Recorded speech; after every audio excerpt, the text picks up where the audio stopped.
যাত্রী তো নেমে নেমে চলে গেল, ভাড়াও দিল না, রাস্তায় জ্যাম। ওই জন্য যাত্রী সব নেমে যাচ্ছে ভাই, জাম তো হচ্ছেন না, যাত্রী থাকে না, নেমে যাচ্ছে। এই যে তেলের সিরিয়াল দেখেন না, তেল পাচ্ছে না, এই তেলের জন্য আর কি সমস্যা। এই জন্য আমাদেরও বাজার খারাপ, যাত্রী পাচ্ছি না, খালি খালি যাচ্ছে আমরা।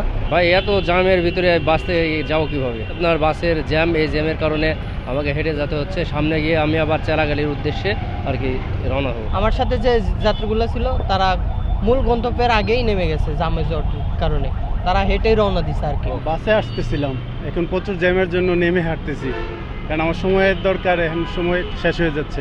অস্থির অবস্থা, এমনি গরম আবার হচ্ছে জ্যাম, দুইটা মিলা অনেক অস্থির অবস্থা। যে সময়টা লাগতো 1 থেকে 1.5 মিনিট, সেটা এখন পুরোপুরি আধা ঘন্টা থেকে 1 ঘন্টা লাগতেছে, যা খুব সময় সাপেক্ষ। এমন সময় লাগে প্রায় 2 থেকে 2.5 ঘন্টা সময় লেগে যায়। আর এটা আমি পুরোপুরি দোষারোপ পুরো প্রশাসনের ওপর। প্রশাসন যে শক্তভাবে তো ব্যবস্থা নেয়, এই যানজটটা থাকে না। হাঁটতেছি, জ্যাম জট বেশি, তো ওই জন্য সিরিয়ালের আগে গাড়ি, এগুলোর জন্য হাঁটতেছি, অনেক সময়ের প্রয়োজন, এর জন্য হাইটে মেলারে রওনা করছি আর কি। আমরা হাইটে আসলাম কাকুলি থেকে, বাসে আসলে হয়তো আধা ঘন্টার মতো লাগতো, যে অবস্থা, যে জ্যাম জট। এখন তো হাইটে যেতেছি, এখন কতক্ষণ লাগবে? আর অবশ্যই ভোগান্তি হচ্ছে, ভোগান্তি তো অবশ্যই হচ্ছে, কেননা গাড়িতে যাওয়া আর হাইটে যাওয়া অনেক বেশ কম ব্যবধান। কি বুঝলেন ভাই? অনলি যেটাই চাই।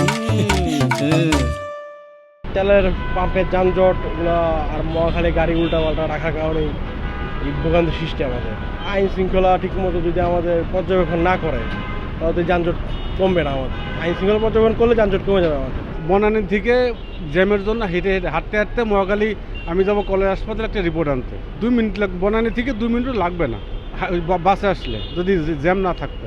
এখন হয়তো প্রায় আধা ঘন্টা লাগলো, তারপরে হেঁটে আসলো।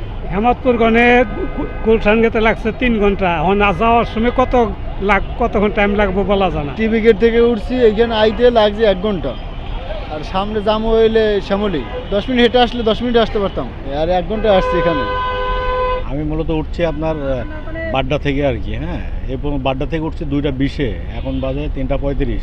আমি যাবো শ্যামলে, এতক্ষণে আমার হয়তো 25 মিনিট কি 30 মিনিট লাগতো সর্বোচ্চ। এখানে প্রায় 1 ঘন্টার মতো ডিলে হয়ে যাচ্ছে।